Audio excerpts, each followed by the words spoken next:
건강하고 행복한 삶에 한 걸음 더 가까워지는 시간 건강 매거진 2부입니다.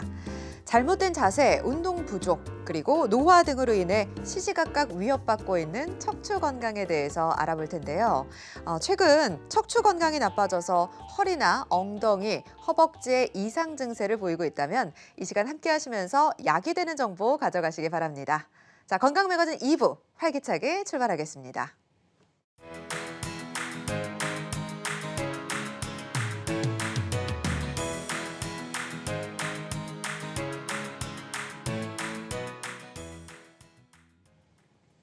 코로나19 상황에 황사라든지 미세먼지까지 겹치면서 집콕 생활이 늘고 있죠.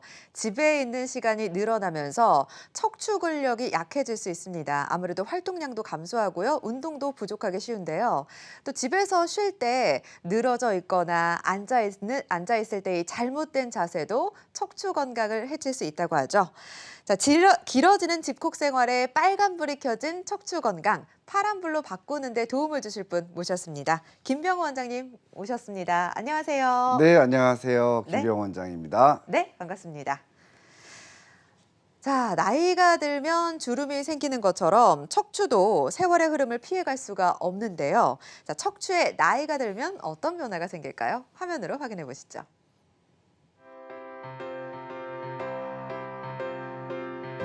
송중기 어린이의 장래 희망은 가수. 노래를 부르는 시간이 가장 행복한데 오늘 준기에게 찐당한 노래는 유치원에서 배운 꼬부랑 할머니.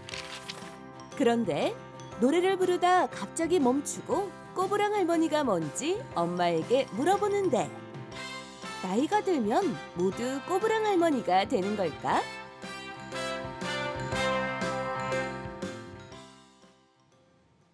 네, 어르신들 중에 이제 꼬부랑 할머니들이 좀 있습니다. 허리가 굽어 있는 모습을 흔히 상상할 수가 있는데, 이것도 노화의 증상인지 이게 서서히 굽는 건가요? 아니면 어느 순간 나타나는 건가요?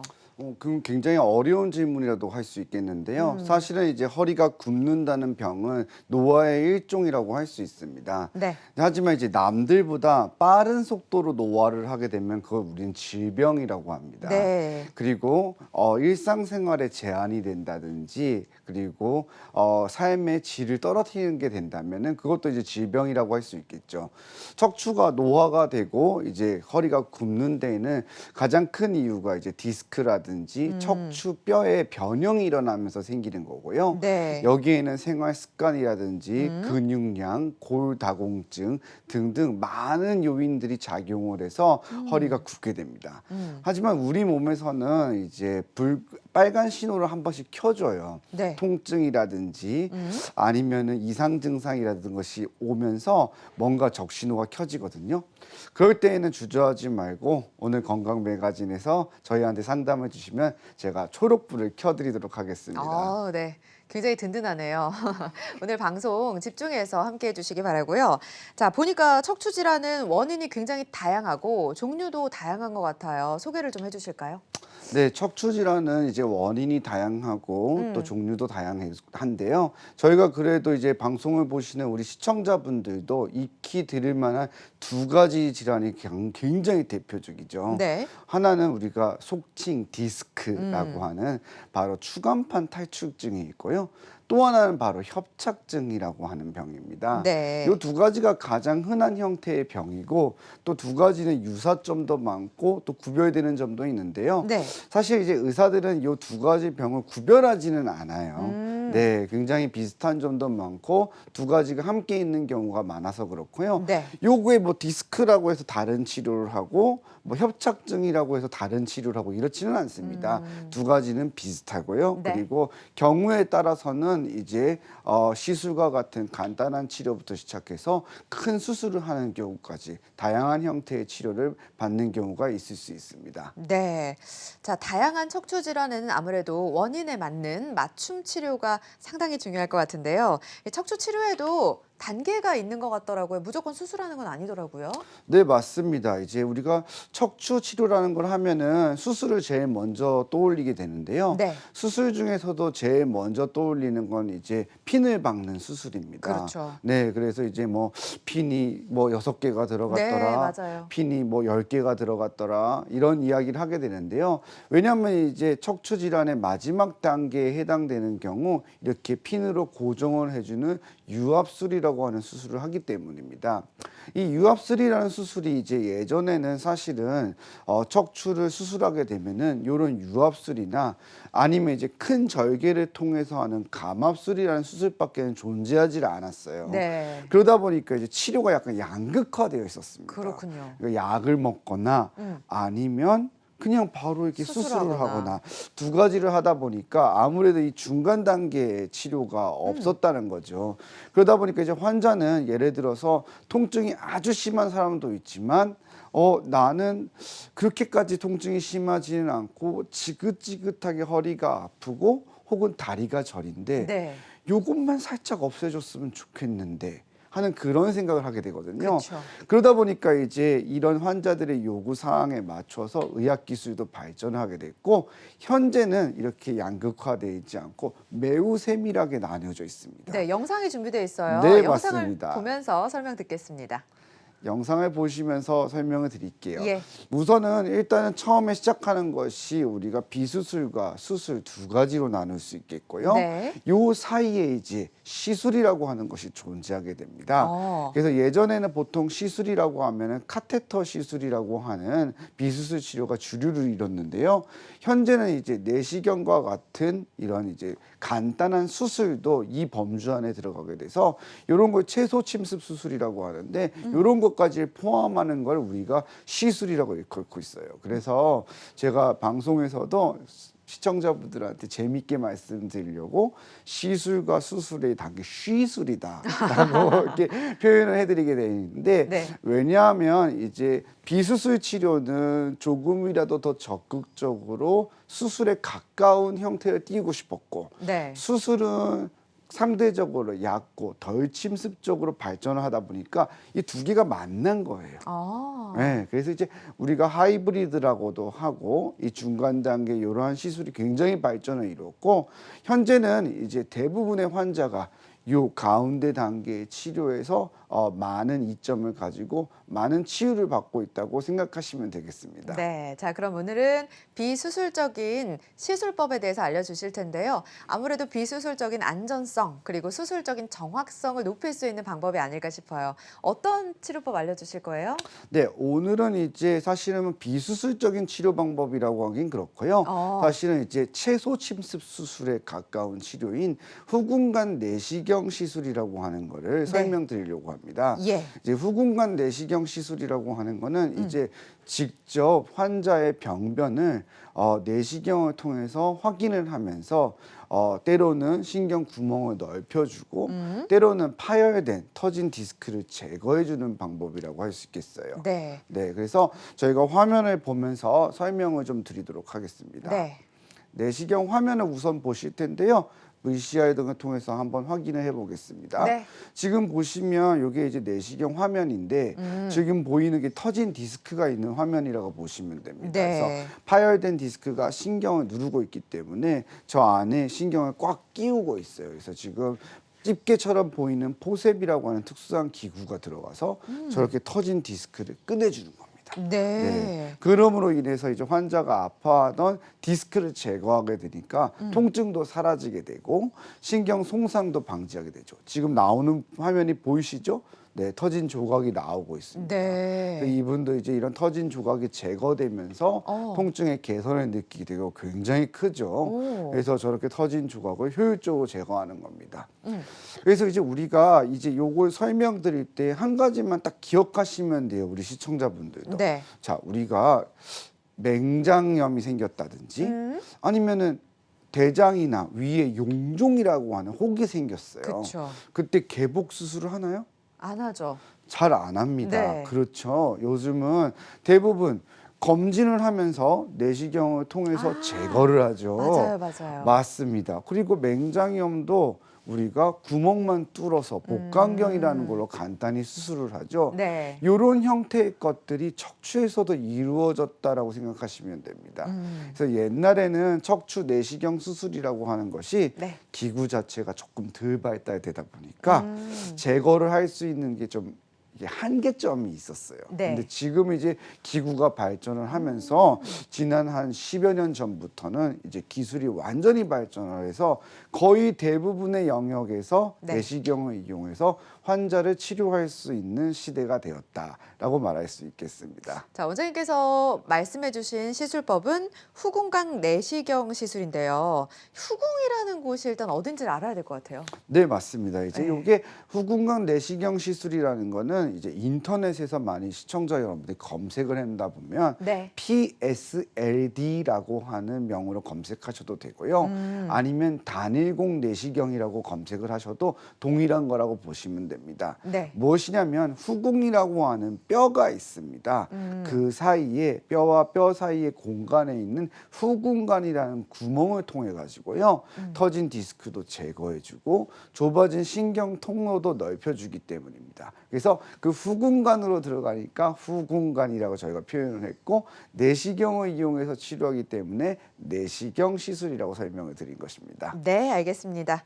자, 김병우 원장과 함께 100세 시대 버팀목, 건강의 버팀목인 척추 건강에 대해서 알아보고 있습니다. 병원에 가시기 전에 궁금한 사항이 있다면 주저하지 마시고 연락 주세요. 02-6677-0012번으로 전화 주시거나 샵 누르고 8181번으로 문자 주시면 여러분의 궁금증 해결해 드리도록 하겠습니다. 자, 원장님 말씀을 들어보니까 그 시술과 수술의 차이는 내시경을 안으로 넣어서 보느냐 혹은 현미경으로 밖에서 보느냐 이런 차이라는 생각도 저는 들었거든요. 네, 맞을까요? 맞습니다. 예, 그렇게 보셔도 상관이 없을 것 같고요. 우선은 일단 이걸 이야기하기 전에 이제 우리가 척추의 치료를 두 가지, 처음에 화면에서 보여드렸잖아요. 비수술 그리고 네. 수술 두 가지가 있었어요. 그래서 대표적인 비수술 치료 방법은 이제 통증 클리닉이라든지 병원에서 시행하는 신경 차단술, 바로 신경 주사라고 하는 거죠. 네. 저는 이제 모든 환자분들한테 그리고 또 상담을 통해서 전화가 걸려와도 이 통증 치료를 꼭 하는 걸 권유해드려요. 아. 왜냐하면 1차적으로 약물 치료와 함께 더불어서 꼭 필요한 치료입니다.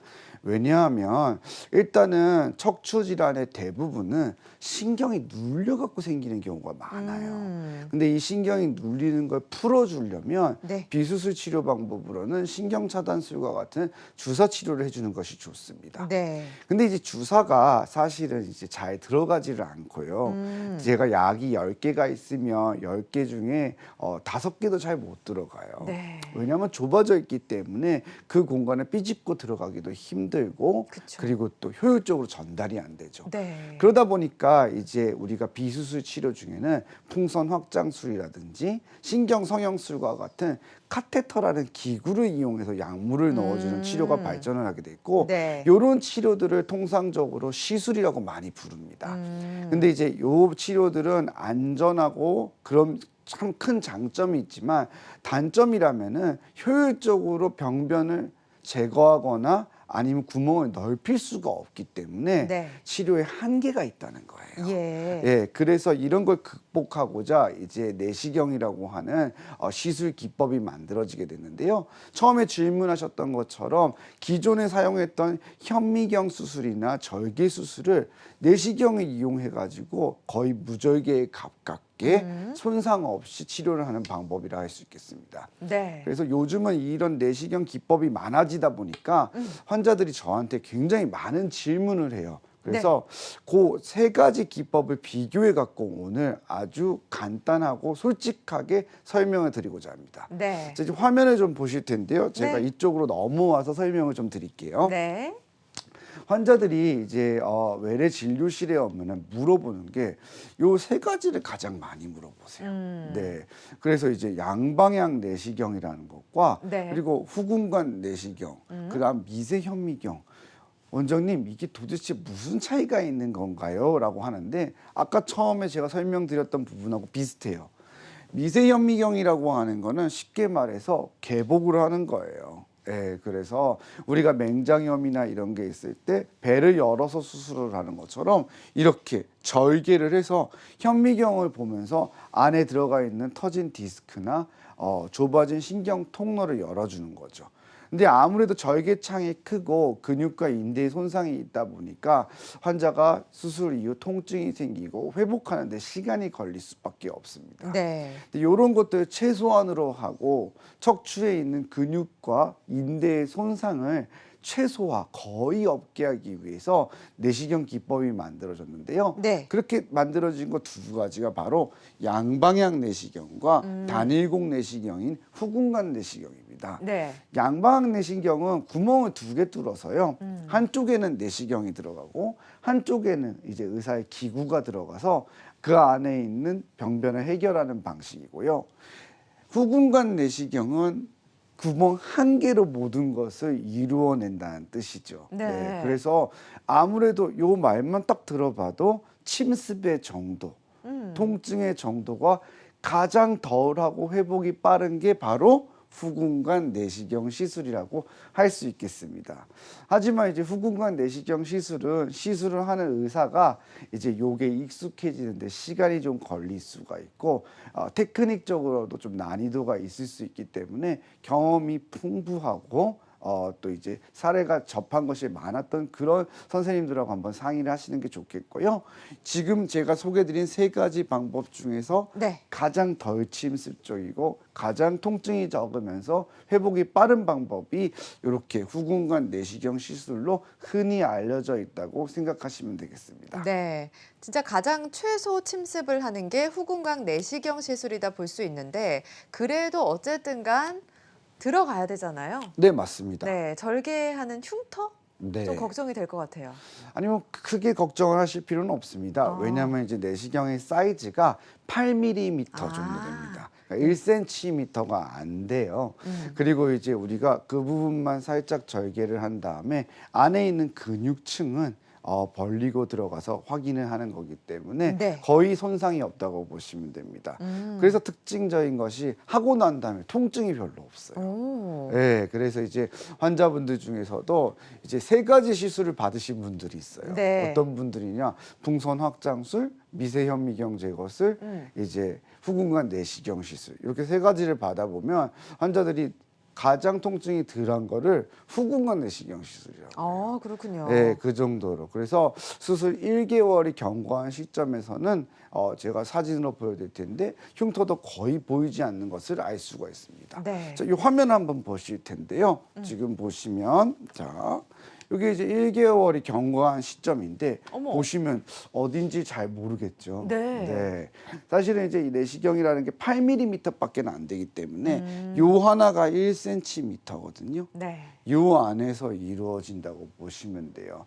내시경은 이제 사이즈가 다양하게 있는데 5에서 한 1.34mm까지 다양한 크기인데 평균적으로는 요 정도 사이즈를 가장 선호한다고 보시면 되겠습니다. 그래서 저렇게 단일공을 이용해서 구멍 하나만을 뚫어서 하는 방법을 후궁관 내시경 시술이라고 합니다. 네. 자, 후궁각 내시경 시술 같은 경우에는 이제 통증이 거의 없는 장점이 있다라는 말씀해 주셨거든요. 그 외에도 어떤 특징이 있는지 정리를 해보겠습니다. 우선은 이제 구멍만 뚫어서 시행하는 시술이기 때문에 말씀드렸던 것처럼 통증이 거의 없다는 것이죠. 네. 그러다 보니까 부분만 치하에서 시술이 가능합니다. 그래서 이 특징을 세 가지로 제가 요약해서 화면으로 보여드릴 텐데요. 네. 다음과 같다고 볼 수 있겠습니다. 우선 이제 회복이 굉장히 빠릅니다. 무통증으로 진행될 수 있고요. 그리고 부위 마취로 진행이 됩니다. 그리고 아주 빠른 회복. 그래서 보통은 하루 이틀 정도의 입원 기간을 가지고 일상생활로 바로 복귀를 하실 수가 있습니다. 그러다 보니까 이제 요걸 선호하시는 분들이 최근에는 이제 직장 생활을 하시는 분들이 그렇죠. 굉장히 선호를 해요. 그래서 네. 금요일에 하시는 걸 굉장히 좋아해서 제가 스케줄도 금요일로 바꿨어요. 왜냐하면 금, 토, 그다음에 일요일 날 다 퇴원하시거든요. 그렇군요. 그리고 일상생활이 가능하기 때문에 매우 빠른 회복이 가능하고요. 그리고 나이가 많으신 분들한테도 가능해요. 그래서 80세 이상의 환자에서는 사실은 절개를 통해서 하는 수술 방법은 의사들이 꺼려합니다. 네. 왜냐하면 이제 절개를 하는 순간 근육이나 인대에 손상이 오고 지속적인 허리 통증으로 시달리게 되는데 네. 내시경 같은 경우에 통증이 거의 없기 때문에 환자들이 나이가 많으셔도 가능하다는 거죠. 그래서 척추를 보존시키면서 안에 좁아진 부분만 해결할 수 있기 때문에 고령이나 여러 가지 만성 질환자에게도 안전하게 시행될 수 있는 방법이라고 할 수 있습니다. 예, 알겠습니다. 자, 허리와 엉덩이가 뻐근하고 쑤시거나 허벅지와 종아리가 당기고 저릴 때 의심해봐야 하는 척추 질환에 대해서 알아보고 있습니다. 자, 궁금한 사항이 있으시면 02-6677-0012번으로 전화 주시거나 샵 8181번으로 문자 주시면 여러분의 궁금증 해결해 드리도록 하겠습니다. 지금 많은 분들이 참여해 주고 계신데요. 접수된 문의 내용 살펴보겠습니다. 허리에 만성 통증이 있는데 척추 질환인지 궁금하다고 40대 시청자가 문의하셨고요. 또 50대 시청자분은 아침에 일어나면 척추가 뻐근하고 아프다고 하셨습니다. 60대 어머님은요, 허리가 끊어질 듯이 아프고 엉덩이 통증도 심한데 왜 그런지 궁금하다고 전화를 주셨네요. 네. 예. 지금 말씀하신 내용은 거의 뭐 저희가 학생 강의를 하거나 네. 아니면 전공의 강의를 할 때 가장 많이 쓰는 환자의 주요 증상입니다. 아, 그래요? 네, 그래서 이제 만성 통증이 허리에 있다고 했고 또 한 분은 아침에 일어나면 맞아요. 아프다고 그랬고 네. 엉치가 아프다고 그랬잖아요. 그렇죠. 이게 가장 전형적인 증상입니다. 일단은 척추 질환은 크게 통증의 기준으로 보면 두 가지로 나뉩니다. 네. 급성 통증, 갑자기 생긴 거죠. 그다음 만성 통증입니다. 급성 통증은 대부분의 경우가 염좌, 삐끗한 겁니다. 네. 그래서 사실 약만 먹어도 되고 병원에 갈까 말까 망설이다 보면 좋아지는 경우가 많아요. 네. 근데 이제 만성 통증은 그렇지가 않아요. 그렇죠. 계속 지속적이고 힘들게 하는데 특히 오전이 불편합니다. 아, 왜냐하면 우리가 디스크와 관련이 있기 때문인데요. 디스크가 건강한 사람들은 아침에 일어날 때 디스크의 힘만으로 일어날 수가 있어요. 아, 네. 근데 나이가 들면서 네. 디스크의 수분이 없어지고 디스크가 약해지면 아침에 디스크의 힘만으로 일어날 수가 없어요. 네. 근데 이제 일상생활을 할 때는 근육이나 인대가 그걸 잡아주니까 아. 할 수가 있는데 밤에 잠을 자는 동안에 완전히 이완이 되고 그렇죠. 릴렉스가 되니까 오전에는 근육이 그 작용을 못해요. 네. 그러다 보니까 일어날 때 디스크가 약해서 통증이 생겨요. 우리가 그걸 뭘 보면 알 수 있냐면요. 어린 아이들을 보면 알 수 있습니다. 네. 어린 아이들은 벌떡벌떡 잘 일어납니다. 오, 그러네요. 네, 근데 이제 40대 이후가 되면 아침에 일어날 때 코코코코코 하면서 이제 소리가 나고 아우 이렇게 한 발 한 발 디딜 때마다 아픈 거죠. 그렇죠. 그래서 요런 제가 말씀드렸던 오전에 발생하는 만성적인 통증은 허리만 있는 게 아니에요. 네. 사실은 발 뒤꿈치에도 생기고요. 네, 무릎에도 생기고요. 엉덩이에도 생길 수 있습니다. 그래서 척추 관절의 만성적인 질환의 특징이라고 할 수 있겠고요. 네. 엉덩이 통증은 척추와 골반이 유사한 기관이고 연결 부위이기 때문에 아주 비슷합니다. 그래서 어떤 분들은 골반의 문제, 고관절에 있는 문제 때문에 요통이 생기고요. 어떤 분들은 디스크나 협착증 때문에 허리는 아프지 않는데 엉덩이만 아픈 일이 생기게 됩니다. 그래서 보통은 엑스레이 검사나 MRI를 시행할 때 척추와 골반을 같이 확인을 합니다. 그래서 이제 두 가지 병이 함께 있는지 아니면 한 가지만 있는지를 구별하는 것이죠. 네, 알겠습니다. 자, 시청자 한 분과 전화 연결이 되어 있습니다. 어떤 점이 불편한지 여쭤보도록 할게요. 안녕하세요. 예, 안녕하세요. 네. 네, 안녕하세요. 김병호 원장입니다. 예, 예. 다름이 아니고요. 네. 한 어떻게 1년 불편하실까요? 전부터 이게 네. 제가 맞나요? 네, 들리죠? 맞습니다. 네, 말씀해 맞습니다. 주세요. 말씀하십시오. 예. 의자에 앉거나 네. 자동차 운전을 1시간 하고 나면 다리가 전부 찌릿찌릿해요. 양쪽 다리가. 양쪽 내가 쥐가 나버려요. 네, 네, 네. 브레이크를 못 밟을 정도로 오른다리가 쥐가 나요. 아, 한 심한 시간 정도 통증 운전하면. 자체가. 네. 그리고 그전에는 안 아팠는데 이제 한 3일 됐는데요. 네네. 허리 그 5, 6번, 제일 밑에가 5, 6번이죠. 네네. 그쪽이 조금씩 아파요. 아, 뭐 한 그쪽이요. 3, 4일 됐어요. 3, 4일 정도 되셨고요. 예, 그러면 예. 일단은 뭐 너무 크게 걱정은 하지 마시고 3, 4일 정도 된 통증이면 사실은 MRI까지는 진행을 하지는 않습니다. 네. 네. 우선은 근데 이제 의자에 1시간 정도 앉아 있고 그러다 보면은 상당히 심한 다리 쪽으로 통증이 생기는데 예, 예. 이런 증상을 우리가 좌골신경통이라고 합니다. 네. 좌골신경통. 네. 이제 우리가 다리로 가는 신경이 크게 두 가지가 있는데 뒤쪽으로 내려가는 신경을 좌골신경이라고 해요. 다리가 네. 너무 네. 저려가지고. 네, 편하게 맞습니다. 저리인 게 특징적이고요. 요 네. 좌골신경통은 두 가지가 원인인데 하나는 척추, 하나는 골반입니다. 그래서 이제 척추에서는 디스크나 협착이 아주 유명한 질환이고요. 엉덩이에서 생기는 거는 바로 이상근 증후군이라고 하는 겁니다. 그래서 신경이 지나가는 통로에서 어딘가가 두꺼워지거나 딱딱해지거나 해서 신경을 자극하게 되는 거고요. 네. 가벼운 스트레칭과 약물요법, 물리치료를 하게 되면은 어딘가에 조금 낑겨 있던 신경이 풀어질 수 있어요. 네. 그래서 3, 4일 정도 된 통증이면은 우선은 안정하시면서 가까운 병원에서 가벼운 물리치료와 약을 드시고요. 반신욕 같은 경우에도 도움이 될 수 있습니다. 네. 왜냐하면 전체적으로 몸을 풀어주고 온열 치료를 통해서 붓기를 가라앉힐 수 있거든요. 이런 치료를 하고 나신 다음에 통증이 가라앉으면 크게 걱정하실 필요는 없습니다. 그렇죠. 근데 이런 치료를 했는데도 일주일에서 2주가 지났는데 낫지 않는다면 주사요법 같은 거를 고민해 보셔야 되고요. 네. 주사 치료를 2번 정도 해봤는데도 효과가 없으면 MRI 정도를 생각을 해보셔야 됩니다. 요 시기까지 제가 말씀드린 것만 차근차근 해도 한 달 정도의 시간이 걸리겠죠. 네, 그러니까 이 기간 동안에 자세히 선생님들하고 진료를 하시면서 결정하시고요. 만일에 통증 정도가 너무 심하면 바로 검사하는 걸 권유해 드립니다. 그거는 이제 방사통, 다리로 내려가는 통증이 있기 때문인데요. 다리로 내려가는 통증은 신경 통증이 대부분이기 때문에 네. MRI 검사를 빨리 해서 얼마나 심한지를 보는 게 중요합니다. 네. 그리고 제가 이제 상담을 드릴 때도 또 제가 실제로 진료 시간에도 항상 우리가 꼭 중요하게 제가 강조를 하는 게 있어요. 네. 그게 뭐냐면 자기 증상이에요. 예. 내가 많이 아픈 게 가장 중요한 겁니다. 그래서 내가 통증이 심하면 검사를 빨리 해서 적극적으로 치료하는 거고요. 나의 통증 정도가 그렇게 심하지 않고 걱정스러운 정도 아니면 약간 왜 이럴까 하는 정도라면 단계별로 천천히 가도 얼마든지 문제가 안 생기는 경우가 많으니까요.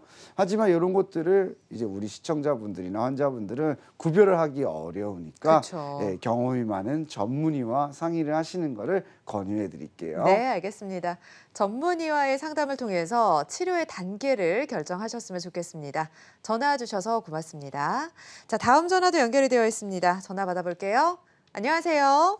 아, 여보세요? 네. 네, 안녕하세요. 예, 예. 김병 원장입니다. 예, 예. 저는 76살이에요. 네, 네. 목소리 굉장히 젊으신데요. 76살인데, 네, 네. 허리가 예.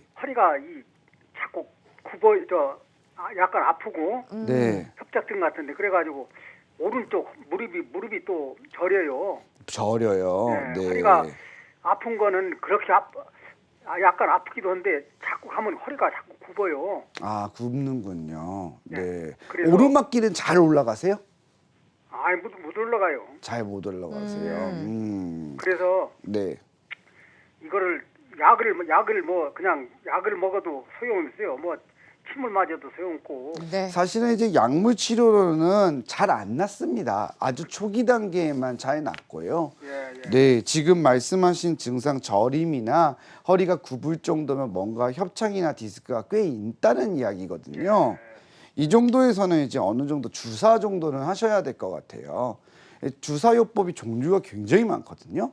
그래서 그죠? 이제 신경 뭐 성형술 같은 거 그런 것도 할 수 있나요? 네, 맞습니다. 그것도 한 가지 방법인데 신경성형술은 제가 처음에 도입부에 설명한 것처럼 신경주사 치료를 연장해 가지고 시술처럼 만들어 놓은 게 신경성형술입니다. 네. 카테터로 하는 비수술 치료고요. 네. 그거보다 한 단계 앞에서 치료를 한번 해보셔도 됩니다. 약만 먹었다면요. 그래서 이제 통증 클리닉이나 아니면은 신경외과, 정형외과에서 가벼운 주사 같은 걸로 치료를 해보시는 게 도움이 될 수 있어요. 그래서 한두 번 정도 그 치료를 해본 다음에도 효과가 많이 없다면 그때는 이제 MRI 검사를 하고 앞서 말씀하셨던 신경성형술이나 풍선 확장술 그리고 지금 오늘 소개해드리는 후궁관 내시경 시술 이런 것들을 시도해 볼 수 있어요.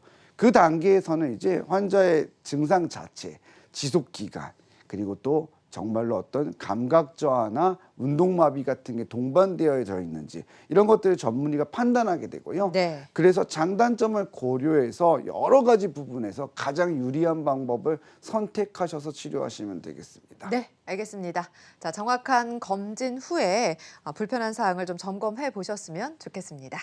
계속해서 내용 살펴볼게요. 김병호 원장과 척추 질환에 대한 이야기 나눠보고 있는데요. 후궁강 내시경 시술에 대한 이야기 해주셨거든요. 자, 비교적 예후가 좋았던 치료 사례를 통해서 계속해서 살펴보도록 하겠습니다.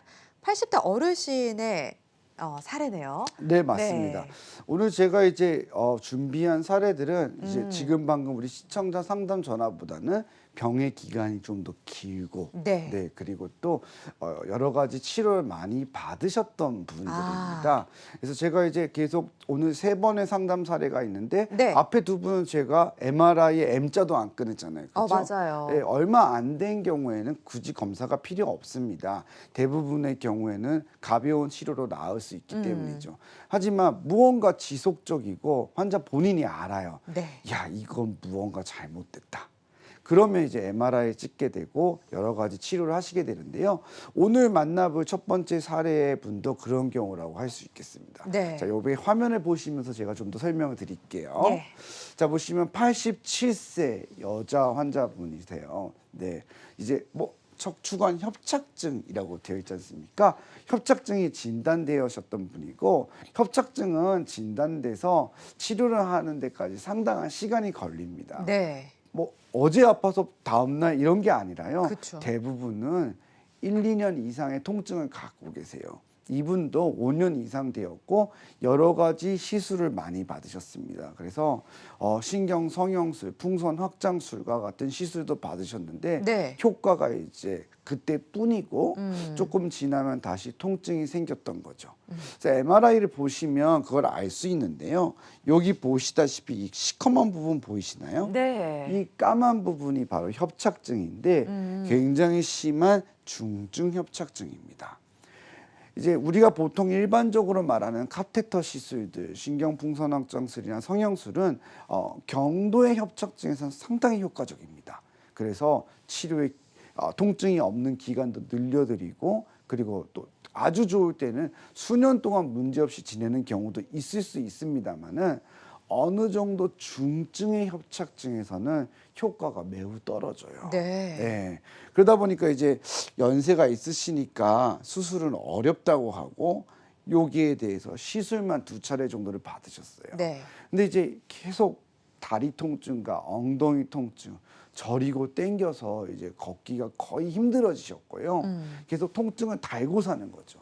그리고 신경 통증이 진행되면 밤에 통증이 굉장히 심합니다. 네. 저려요. 예, 그래서 남의 살 같고 벌레가 기어다니는 것 같고. 아이고. 네, 그래서 이제 다른 방법이 있을까 여러 곳을 돌아다니면서 보셨는데 지속적으로 그냥 주사 맞고 약밖에는 해결을 못했던 경우였습니다. 그래서 후궁관 내시경으로 치료를 하였고요. 지금 보시는 것처럼 신경 줄기 MRI를 보면은 이 부분이 까맣게 막혀 있는 걸 알 수가 있죠. 네. 신경 줄기 MRI는 마이엘로 MRI는 신경만 뽑아서 찍어내는 검사 방법인데요. 이렇게 찍게 되면은 이렇게 하얀 신경이 내려오다가 이렇게 막힌 걸 알 수가 있어요. 근데 이분 같은 경우에는 굉장히 저희가 치료를 해볼 만한 구석이 있었던 거는 다른 부분보다 한 부분 딱 4번과 5번 사이에 중증 협착이었기 때문에 87세의 연세에도 조금 기대를 해볼 만한, 치료를 해볼 만한 분이었던 거죠. 그래서 치료 후에 검사 결과들을 보시면 이렇게 지금 보시면 이렇게 까맣게, 그죠? 막혀 있던 부분이 오. 네, 이런 식으로 완전히 풀린 걸 알 수가 있습니다. 그래서 좁아져 있는 신경 통로를 내시경을 통해서 깎아주게 되기 때문에 여기가 넓어지는 거고요. 네. 그래서 지금 보이지 않았던 이 신경 뿌리와 줄기가 보이게 되는 거죠. 지금 보시면 시술 전에는 내려오다가 새까맣게 돼서 막혔어요. 아래가 안 보이잖아요. 네. 근데 이번에는 어떻게 됐습니까? 내려오면서 아래쪽까지 연결이 되죠. 그렇죠. 근데 이제 신경의 흐름이 개선이 된 거라고 할 수 있겠습니다. 네. 그래서 실제로 화면에 보시면 이렇게 황색 인대라고 하는 두꺼워진 인대와 관절이 잘못 자라나서 두꺼워져서 신경을 꽉 누르고 있었거든요. 그 부분을 이렇게 깎아주고 넓혀주게 되니까 이런 식으로 개선이 된 겁니다. 그래서 지금은 이렇게 핑크 빛깔의 예쁜 신경이 보이게 되고 이렇게 압박된 요추신경이 감압이 되어서 개선이 된 거죠. 그래서 이제 엉덩이에서부터 그 내려오고 저리고 시리던 증상이 없어지면서 무감각했던 다리도 따뜻하게 돌아오는 것을 알 수가 있습니다. 네. 그리고 연세가 많으심에도 불구하고 구멍만 뚫어서 시행하는 시술이기 때문에 이틀 정도의 입원만 필요하고요. 부분만 치료 진행될 수 있다는 장점이 있는 거죠. 네. 그래서 상당히 치료가 잘 된 사례라고 할 수 있겠고요. 통증도 개선도 굉장히 많이 돼서 지금은 아주 그냥 지팡이 없이 잘 걸어 다니시면서 운동도 잘하시고 비교적 예후가 매우 좋았던 사례라고 할 수 있겠습니다. 네, 환자마다 치료 효과는 달라질 수 있습니다. 화면으로만 봐도 진짜 막혔던 게 확 뚫린 시원한 모습을 볼 수 있었거든요. 자, 고령자들도 대상이 될 수 있다라고 말씀해 주셨는데 계속해서 치료 사례를 좀 더 살펴보도록 하겠습니다. 네, 제가 이제 치료 사례를 준비할 때 연세가 많으신 분들을 준비를 많이 했는데 네. 이번에도 연세가 많으신 어르신이세요. 두 분 다 병력이 비슷한데 화면에 보시겠습니다. 자, 89세이시고, 오, 네, 예. 뭐 실질적인 나이는 훨씬 더 많으세요. 이제 이만한 노인들은 이제 호적이나 이렇게 또 달라서 실 나이는 90세가 넘으시거든요. 그렇군요. 네. 그래서 89세 남자 환자분이시고 네. 비교적 건강하세요. 네, 연세가 있으심에도 불구하고 디스크도 아주 훌륭합니다. 네, 그러네요. 이 정도면은 뭐 제가 오. 보면은 사진으로는 뭐 5, 60대 네. 예. 20대도 나쁘면 이거보다 훨씬 나쁩니다. 이 부분만 이제 협착증이 생겼는데 네. 그냥 그래서 디스크가 건강해서 사실 85, 6세까지 큰 문제 없이 지내셨어요. 네. 그냥 허리 그냥 좀 아플 수 있고 엉덩이 조금 아플 수 있는 정도였는데 몇 년 전부터 한쪽 다리 통증이 생기게 되었고 네. 이제 통증 클리닉과 정형외과에서 주사 치료를 하였는데 효과가 없었던 거죠. 네, 네. 그래서 이제 다른 시술을 한번 받아봤었고요. 카테터를 이용한 풍선 시술을 받았는데 효과가 6개월에서 1년 정도까지는 좋았다가 이후에 다시 통증이 재발한 거예요. 네. 그래서 이제 풍선으로 한 번 더 시술을 하면 좋을 것 같다고 생각이 본인은 드시니까 네. 또 그 병원에 갔는데 두 번째 하는 시술은 효과가 없을 수 있습니다, 어르신. 그래서 또 병원을 바꾸셔가지고 한 번 더 받으셨어요. 네. 근데 이번에는 이제 6개월, 1년 이상은 기대를 했는데 예. 한두 달도 못 가는 거예요. 아. 예, 왜냐 점점 신경이 이제 시술에 반응을 잘 안 하는 거죠. 적응을 해버리기 때문에 우리가 소위 내성이 생긴다고 하잖아요. 근데 점점 심해지고 본인은 건강 상태는 무엇보다도 자신이 있으셨기 때문에 너무 우울하신 거예요. 아. 왜냐하면 예전에는 저기까지 걸어가는데 문제가 없었는데 이제 쉬었다 가야 되고 네. 예, 굉장히 우울해집니다. 그럼요. 그러면서 좀 더 식욕도 없어지고 매사에 계속 잠도 잘 안 오고 아까 말씀드렸잖아요. 협착증은 점점 진행하게 되면 신경병증이 심화되기 때문에 야간 저림 증상이 심해요. 밤에 저립니다. 그래서 이제 신경줄기 MRI까지 찍어보았더니 이렇게 막혀 있는 걸 알 수가 있었죠. 네. 그래서 이제 내시경으로 충분히 가능하고 이런 경우에는 나사를 박는 게 오히려 아까워요.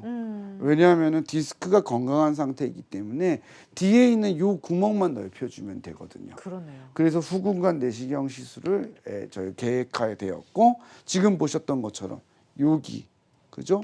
새카맸던 부분이 시술 후에는 넓어진 걸 알 수가 있죠. 그리고 신경 줄기가 뿌리가 이렇게 내려가다가 까맣게 된다면 안 보이죠? 그렇죠. 네. 하고 난 이후에는 쭉 연결돼서 다 보이는 걸 알 수가 있죠. 신경이 내려가다가 콱 막혀서 안 보였던 것이 구멍이 넓어지면서 보이게 되는 거죠. 그래서 이렇게 채소 침습 수술인 내시경 시술을 통해서 구멍이 넓어질 수가 있는 거죠. 네. 자, 보시면 실제 내시경 화면을 보면 이렇게 압박된 신경을 볼 수가 있습니다. 그래서 인대와 관절이 두꺼워지면서 신경을 누르게 되고 혈류가 못 가게 되니까 저림 증상이 심해졌다가요. 내시경을 통해서 신경을 이렇게 넓혀주면 이게 보입니다. 그러면서 색깔도 붉은 빛깔로 돌아오게 되고 신경도 회복이 되게 되는 거죠. 그래서 이제는 이제 치료가 잘 되셔가지고 걸어 다니시는데 문제가 없고 쉬었다 가지를 않으시게 된 거죠. 네. 그래서 사실은 오실 때 이 걸어가시는 그 거리가 사실 병원까지 오시는데 2번 정도를 쉬었는데 네. 이제 다음 외래 오실 때는 한 번도 안 쉬고 왔다라고 말씀하셔서 걔가 굉장히 뿌듯하고 아주 비교적 치료가 잘 된 사례라서 기억에 남는 그런 어르신이라고 할 수 있겠습니다. 네. 환자마다 치료 상태는 달라질 수 있습니다. 자, 김병 원장과 함께 100세 시대 건강 버팀목 척추 건강 유지법에 대해서 알아보고 있습니다. 시청자분과 전화 연결이 되어 있습니다. 상담해 보도록 할게요. 안녕하세요. 예. 네, 안녕하세요. 김병 원장입니다. 아, 예. 안녕하세요. 어떻게 불편하실까요? 예. 어머니 연세가 어떻게 되세요? 75요. 네. 75세이시고 지금 허리나 엉덩이나 아픈 데가 있으면 말씀을 해보세요. 허리도 아프고 엉덩이도 아프고 네. 이 다- 발도 좀 저리고 아프고 그렇군요. 양쪽이 예. 다 그러세요? 아니면은 오른쪽이나 양쪽 다 그래요. 똑같아요? 네. 예. 그러면 이게 하루 이틀 된 건 아니잖아요. 그죠? 10년 전에요. 네. 병원에 네. 그 수술을 하라 그러더라고요. 뭐 양쪽에 뼈를 2개를 박아 넣어야 된다 하더라고요. 그렇죠. 이제 많이 심해서 그런 거죠. 예, 그런데도 뭐 여태껏 그냥 침도 맞다가 뭐 동네에서 이런 데서 또 왜 뭐 통증 주사도 맞다가 그래 지내는데 어디 와서 자꾸 이래가지고 네. 진짜 언젠가 수술을 해야 되나 말아야 되나 지금도 자꾸 자제하는 셈이래요. 아유, 그러시는구나. 지금은요, 만일에 이제 대학교의 병원에서 치료를 하면서 수술 예. 권유를 받을 정도면은 뭐 상당히 심각한 협착증은 맞을 거예요. 근데 예. 이제 협착증이라는 게 그래서 천천히 진행하니까 우리가 예. 견디시는 거거든요. 그리고 이제 보통 대학교는 우리가 예. 이제 교수님들은 진료가 굉장히 보수적이세요. 웬만하면 수술 권유를 잘 안 하는데 어머님 말씀만 들어봐도 아마 어느 정도는 심해서 그런 권유를 하신 것 같아요. 자, 그러면 지금 오늘 말씀드렸던 것처럼 후궁관 내시경 시술이라는 게 가능하실 수 있으세요. 네. 그래서 협착증이 만일에 심하고 눌려져 있으면은 오늘 봤던 사례처럼 그 구멍을 깎아서 넓혀주는 겁니다. 근데 이제 다만 내시경이 되지 않는 경우도 있어요. 어떠한 경우냐면 흔들거리는 거. 그거는 가능하지가 않아요. 그래서 MR과 엑스레이 통해서 그런 경우를 보는데 10명의 환자 중에서 8, 9은 이제 눌려서 생긴 협착증이 많아요. 그렇기 때문에 우리가 흔들림증, 전방전이증 같은 것만 아니라면 가능하고요. 경도의 전방전이증과 흔들림증에서도 내시경을 통해서 구멍을 깎아주는 거는 가능합니다. 그래서 연세가 있으시고 10년 정도의 병력이 되었고 여러 가지 치료를 오랫동안 지속했고 수술을 하려고 계획을 했으나 망설여지는 경우에는 제가 생각하기에는 내시경을 이용한 감압술이 도움이 될 것으로 생각이 됩니다. 네. 하지만 어느 정도인지는 또 우리가 정확한 MR 검사를 통해서 확인을 해봐야 되고 모든 시술 방법이 다 다 100% 낫게 하는 건 아니잖아요. 그래서 내가 대다수에 속할 수 있는지 아니면 조금 특수한 경우여서 반드시 유압수를 해야 되는지는 경험이 많은 전문의랑 상의를 꼭 하시기 바랍니다. 네, 알겠습니다. 전화 주셔서 고맙습니다. 자, 척추 건강에 대해서 알아보고 있습니다. 02-667-0012번으로 전화 주시거나 또 샵 8181 문자로도 참여 가능합니다. 시청자 한 분과 전화 연결이 또 되어 있거든요. 받아보겠습니다. 안녕하세요. 네, 안녕하세요. 여보세요? 예, 네, 안녕하세요. 김병호 원장입니다. 네. 예. 여보세요? 네, 예. 말씀하십시오. 잘 들립니다. 저는요, 예. 예. 74세 되는 사람인데요. 네. 74세요. 네. 3년도에 네. 허리, 나무에서 떨어져가지고, 아이고. 네, 아이고. 허리가 2번인가 3번인가 정확히는 모르겠는데, 거기에 지금 골절이 허리가 됐군요. 골절돼가지고, 네. 쇠를 박아져 있어요. 쇠를 아, 엮어놨어요. 나사목 고정을 하셨어요? 예? 수술을 받으셨어요? 예, 고정 예. 수술을 했어요. 아이고, 큰일 날 뻔하셨네요. 네. 예. 그거 많이 고정술을 안 했으면은 또 큰일 납니다. 아무튼 좋습니다. 그리고 예, 나서요. 네네. 그래서 지금 횟수로 18년이 됐어요. 예. 18년이 됐는데 지금도 발바닥 허리는 안 아파요. 허리는 아프지 않아요. 허리는 네. 안 아픈데 네. 팔 끄트머리 와가지고 팔바닥 양쪽 팔바닥이요. 네.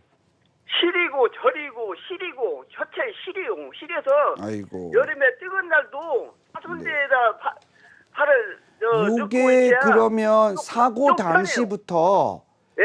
이게 그 18년 전 사고 당시부터 지금까지 계속되는 거예요? 아니면 잘 지내다가 얼마 전부터 이러고 시리고 저리기 시작한 거예요? 아니요, 쭉 그런 현상이 일어나다가 네. 나이가 먹으니까 네. 더 심해요. 아, 심해지셨군요. 예. 나이가 아이고. 이제 더 먹다 보니까 그때는 68살에 사고가 났는데 네네. 지금은 일은 내신 게 18년 정도 되었거든요. 그게 더 네. 심해요. 네. 아이고. 제가 요건 좀 예. 복잡한 경우인데 요점만 딱 가지고 설명을 드리자면요. 1번은 일단 그 사고가 난 이후부터 통증, 시림이 있었잖아요. 그렇죠. 신경을 조금 다쳤을 가능성이 있어요. 예. 근데 이후에 이게 더 심해지셨잖아요. 그러면 일단은 어떤 일이 많냐면요. 이제 지금 나사 같은 걸로 골절 부위를 안정화시키고 그 부분을 치료를 하셨단 말이에요. 그 나사를 고정한 거 외에 다른 부위가 좀 좁아지는 인전마디 변성이라고 하는 것이 생겼을 가능성이 있습니다. 네. 그러면 가뜩이나 약한 신경이 이제 좁아지면서 더 시리고 저려지는 거예요. 이러한 경우에는 조금 적극적으로 치료하는 거를 권유합니다. 네. 왜냐하면 약한 신경이기 때문이거든요. 그래서 다른 일반적인 척추 협착 등보다는 예후가 나쁠 수 있기 때문에 예. 빨리 진단을 하는 게 중요해요. 엑스레이에서는 잘 안 나옵니다. 그래서 MRI 검사를 해보시는 게 좋고요. 근전도라고 하는 기능 검사를 시행하는 것이 좋습니다. 그래서 이게 약간 많은 손상을 받은 건지 아니면 비교적 최근에 생긴 것 때문에 악화된 건지를 이 두 가지 MR과 근전도를 통해서 구별해 짓는 게 중요하겠고요. 위에마디가 망가졌는지 아랫마디가 망가졌는지 또 이제 중심관이 막혔는지 추간공이 막혔는지에 따라서도 치료 방법이 달라집니다. 네. 그래서 요거는 정밀 진단이 우선일 것 같고요. 만일에 이제 인전마디 변성 중에 위에만 조금 두꺼워졌고, 네, 협착증스럽게 눌려진 거면은 내시경으로도 가능합니다. 그래서 지금 오늘 사례는 맨 마지막이나 아니면 준비가 안 되었을 수도 있는데요. 이제 다른 병원에서 제 사례들 중에서도 70대 거의 80세 정도 되는 여자 환자분이신데 네. 다구간 고정술을 하고 난 다음에 위에가 이제 뼈가 자라났어요. 네. 근데 또 핀을 박아서 고정하기 너무 부담스럽고 그렇죠. 근데 이제 딱딱하니까 계속 걸리적거리면서 막 엉덩이가 막 도려내는 것 같은 통증이 오거든요. 네. 그래서 그 부분만을 깎아내서 넓혀줬어요. 굉장히 좋아지셨습니다. 그래서 아주 잘 될 수 있거든요. 그래서 이거는 이제 정밀 진단을 하고 다음에 이제 이런 내시경이 가능한지를 판단해보고 만약 내시경이 어려운 사례라면 다른 방법을 어떻게 치료할지를 한번 판단해 보시는 게 좋을 것 같습니다. 네. 자, 보다 적극적인 치료법을 권해주셨으니까요. 전문 병원에 들러서 치료를 서두르셨으면 좋겠습니다. 전화 주셔서 고맙습니다. 자, 생방송으로 진행되고 있습니다. 어느새 시간이 훌쩍 지나가 버렸는데요. 자, 김병호 원장과 함께 척추질환 비수술 치료법 중에 하나인 후궁간 내시경 시술에 대해서 알아봤습니다. 자, 시술을 앞두고 계신 분들에게 알아야 될 주의사항 전해주시죠. 우선은 이제 제가 설명드리고자 하는 것 중에서 첫 번째도 설명드렸고 마지막 끝맺음도 똑같습니다. 항상 네. 자신의 증상 그게 제일 중요한 거예요. MRI가 아무리 심해도 아프지 않으면은 굳이 수술하지 않습니다. 네. 시술하지 않습니다. MRI가 굉장히 경미하더라도 통증이 심하면은 시술을 할 수 있어요. 네. 그래서 우리가 터진 디스크, 협착증 물론 중요하지만 영상은 의사의 몫입니다. 의사가 이 증상과 영상이 일치하는지를 보고 가장 적절한 방법을 찾는 거고요. 환자한테서 가장 중요한 거는 본인의 증상입니다. 내가 심각하게 통증이 있고 아프면 적극적으로 치료하시는 걸 1차적으로 권유해 드리고요. 내가 별로 아프지 않은 상태에서는 땡겨서 예방적으로 시술, 수술을 하실 이유가 절대 없습니다. 그렇죠. 그걸 꼭 기억해 두시고 항상 척추관절은 치료가 잘 되려면 타이밍이 중요합니다. 그거는 환자도 마찬가지고요. 의사 선생님도 마찬가지입니다. 의료진은 가장 단순한 사람들이에요. 잘 낫기를 기대하는 사람들이고 그 말을 듣고 싶어하는 사람들이니까 양쪽 환자와 의사가 똑같은 눈높이에서 솔직한 진료를 하는 것이 가장 중요하다고 할 수 있겠습니다. 네. 자, 증상이나 통증이 있다면 미루지 마시고요. 치료를 꼭 받으시기 바랍니다. 모든 치료법에는 부작용이 따를 수 있고요. 개인마다 치료 효과는 달라질 수 있습니다. 전문의와의 상담을 통해서 적절한 치료법을 찾는 게 가장 중요하겠죠. 지금까지 김병호 원장과 함께했습니다. 원장님 고맙습니다. 감사합니다. 자, 건강하고 행복한 삶에 한 걸음 더 가까워지는 시간 건강 매거진 이제 마무리할 시간입니다. 실시간 시청자 상담은 생방송 중에만 가능하다는 점 참고해 주시기 바라고요. 남은 주말도 행복하고 즐겁게 보내시기 바랍니다. 시청해 주신 여러분 고맙습니다.